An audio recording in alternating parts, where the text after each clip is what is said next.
Have you ever asked God, if you really love me, then why am I still suffering?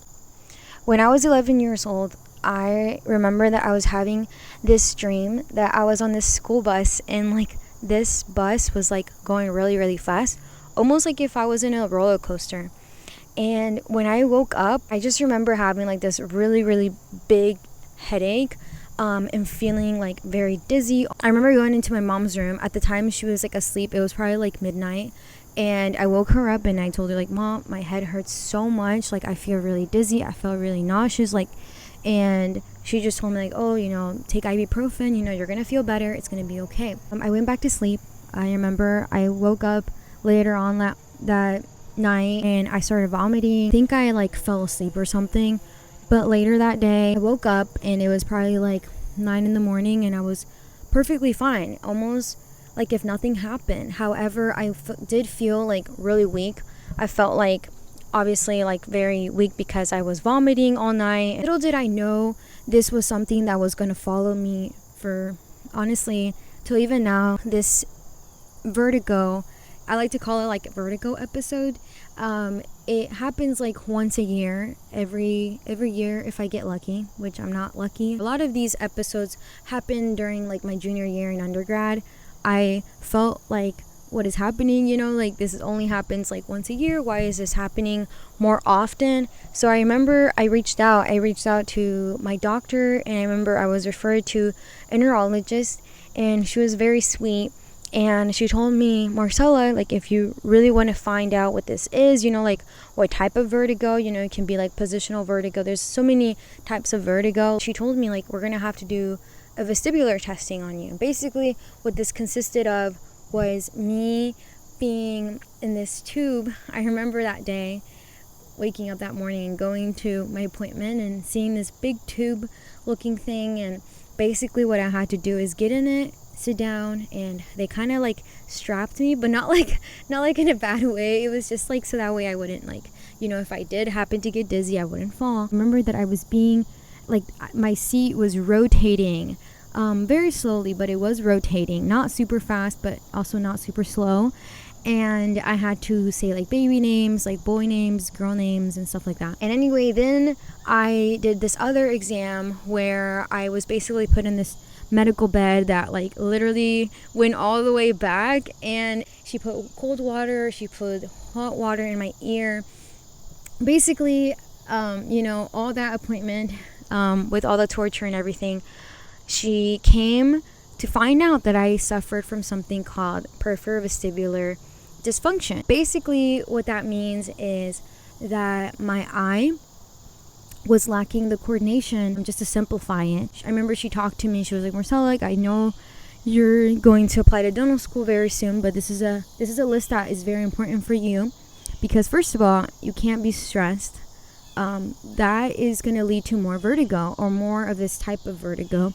Another thing is, you can't drink coffee. Like, you can't drink coffee at all, because that's going to make you very, very dizzy. And she told me that I needed to make sure that I was getting enough sleep too. I couldn't drink like anything to do with like caffeine, soda, anything like that. And if I did, like, I had to limit it a lot. Later on, she referred me to my physical therapist, who I truly love, and I really miss her. She showed me like how to do exercises that were going to help me with my eye, like prevent it. And obviously, everything that she told me, I took into practice. I avoid drinking coffee, like literally always. When I go with my friends to like a Bible study, we go to a cute coffee shop. You already know what I'm going to get. I'm probably going to get like a smoothie and something. But another thing is sleep. This has been like played a huge role even in dental school, because like there are, mostly when finals peak in, people don't get enough sleep. Probably like the most minimum sleep that I got in dental school is probably like 5 hours, maybe 4.5 if you're really being specific. But I was probably out of it, like I was like, I need sleep. And obviously I still get vertigo. It's definitely really bad. And you see me here, you see me smiling, but when this issue happens, like, I could you not, like, I literally will cry myself to sleep. I will do a lot of praying. But something that I do like to do is I'll listen to worship music. even though I'm like crying and having like a meltdown, I'll like make myself fall asleep. Like I'll close my eyes, because if I open them, then obviously the room will keep spinning. But I'll just like close my eyes and I'll just think about something that makes me happy. That morning I'll wake up and everything will be okay, you know. And I'll wake up and obviously I'll feel really weak. I'll probably need to drink like electrolyte or something, but everything's fine. And the reason why I share this story is not for anyone to feel like bad for me. Like, no, the reason I share this is because I know that there are people out there who are struggling with something, whether that is like a condition like mine. It's something that I can't fix ever, you know, but it's something that I can like prevent. I can like do some stuff that will help me feel better. If you're struggling with like depression, or you have really like anxious thoughts, like I just want to let you know that you're not alone. Like literally you're not alone. When I get these feelings of like feeling sick, I honestly feel really bad. I always question like why I feel this way. Why couldn't I have just like been normal, you know? Because at least in my case, like there's nothing that happened for me to have this. Like I never had trauma to my head. I never like had like an extreme like ear infection, or you know, just something like crazy like that. At least not that me and my family can recall. And it's obviously like something where I have asked myself, like, why am I still suffering with this? It can happen on like literally the most random day. I sometimes think about it, like, what if it happens like the day before my wedding? That's so like embarrassing, you know. I'm just gonna be like super weak the next day, you know, like that's just crazy. I feel like it's a time when I remind myself how good God is, because I think about like, how could I have got this far, or how could I have felt better if it wasn't for God? And it kind of reminds me of the story of Job.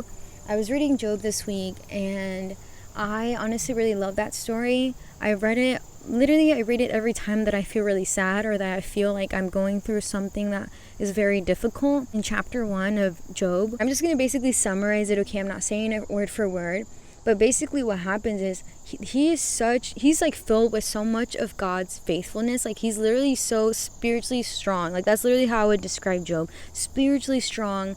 And because of that, God just blesses him so much. You know, it says that he was one of the most richest prophet at the time. We have the devil come into the story.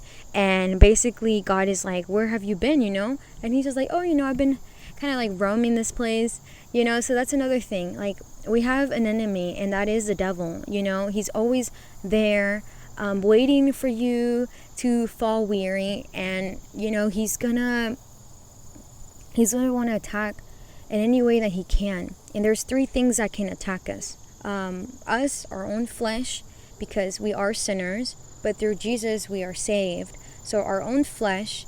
Another thing is the world, you know. Another thing is the devil. So the devil here in the story of Job basically tells God, like, you know, like I feel like he's only serving you because like you literally give him everything. But if you give him now to me, you know, if you put his life in my hand, watch, he is not gonna bow down to you anymore. And basically God is like, okay, fine. The only thing I tell you is like, don't take his soul. There's story after story that a messenger comes to tell Job, like, hey, like your animals have, you know, been wiped away or whatever. And as that messenger is talking, there's another messenger. There's a bunch of mosquitoes here, but I'm gonna have a bunch of mosquito bites after this. But basically, like after messenger and after messenger, like one interrupts the other. There's a bunch of bad news, and then finally there's the worst news of all, honestly, that I feel is the worst news. His own kids get wiped away. And it says that Job took off a part of his clothing, basically representing humility before God. And it says that he was very sad. It says that his own wife was like, I'm sure because of just feeling so much like sadness, she was basically saying like, go ahead and say bad things against your God. And it says that Job was just so sad. And later on in the story, it also says that some of his friends came and that they saw him and he looked so different. And it says that they literally just sat with him and nobody said anything, because they could see the sadness that was in his appearance. If you're suffering right now, if you're going through like depression, anxiety, you just got bad news in the hospital, or you just went to the doctor and you got like news that you did not expect, or like you had a miscarriage, or you've been dealing with this injury or this sort of pain in your body, I just like want to tell you, go to God. Go to God and tell him everything about it, because I know how hard it is, a situation. Like, trust me, I really do. Like, I almost want to cry right now, because every time that I get vertigo, I always blame myself. At the same time, it's like, no, it's like not my fault, you know? It's just something that happens, and it's okay. It's not something that God is necessarily doing in my life. Sometimes like people will come and tell me like, Marisela, like I'm struggling with this, you know, and I'll tell them like, have you prayed about it? And they're like, actually, like, no, I haven't prayed about it. You know, like, go to God. Go to God if you haven't prayed for that situation. Like, go to God first. Another thing that I learned from the story of Job is like, go and tell your friends. Maybe you don't have to be there like the happiest person ever telling them like your condition or your situation, but like as friends, they should be there to be supportive. Maybe they might not say much. One of my friends was in the hospital, and like she was going through something. Like, honestly, I feel like I had no words to tell her. I'm not a really good person like when it comes to people crying and stuff. I feel like I'm always like a positive person, but like in times like that, like sorrow, I just like don't know what to say. Like, I literally like just blame. I remember that I just looked at her and I told her like, I'm so sorry, like I literally don't know what to say, because I know that you're going through a lot of pain right now, but like I'm just here, you know, like if you need me, like I'm literally just here, like I'm sitting here, like I'm here, you know, if you need anything, like I'll go get you something. But like I just like don't know what to say. Like, if there's a friend that has reached out that they're going through something, like maybe just like your presence is already enough. And if it's you that's going through this situation, then reach out to people, you know, ask people to pray for you. There's so many times that I have asked people, sisters in my church, sisters in Christ, to pray for me, like, hey, like I'm going through this thing, like please pray for me. Later on, I think in chapter 4 of Job, it says that his friends were basically like, in summary, okay, telling him like, hey, like you were the one that brought joy to us all the time in the times of affliction. Why now that God is like putting you, maybe not necessarily God, because God doesn't cause temptation to us, but he does allow it through the enemy. That's something that I do want to clarify. He's not like making you go through this because he wants you to like suffer, you know. He's allowing it. That's like the better word to say it. He's allowing it through the enemy, through the flesh, through like yourself, through the world, whatever.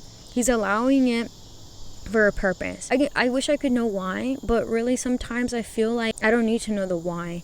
Like, what I need to understand is like I guess like there's a purpose for this. Now through this story, you know, like I'm sharing this now publicly. I have never really told people about this because I find it actually like really embarrassing. I don't really like to tell people like my stuff, but like I feel like if this helps someone, then there's a purpose for that. Like there's a purpose for like why I go through the situation. Maybe there's someone else that is going through something where they feel like not good enough, or they feel like, back to the last episode, like that's your identity, but really it's not your identity.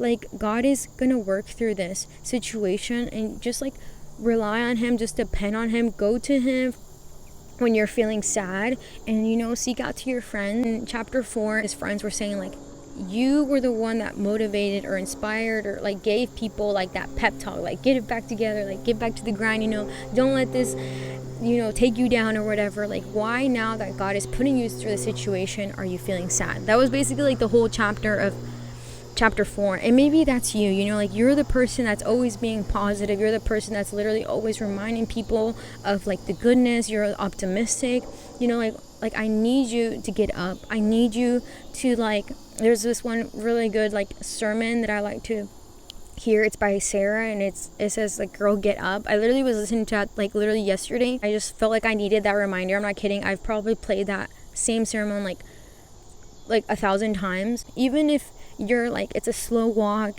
it's like maybe you're running because you're just that cool, or maybe you're like literally just trying to get up, like just get up, you know, like it's gonna be fine, like you're gonna be okay. And I just wanted to give you guys that reminder that God is with you even through these hard times. I'm giving you guys a virtual hug. So with that being said, go and live loved by him, because you are loved by him. God bless you guys, and I'll see you guys until the next episode. Bye guys.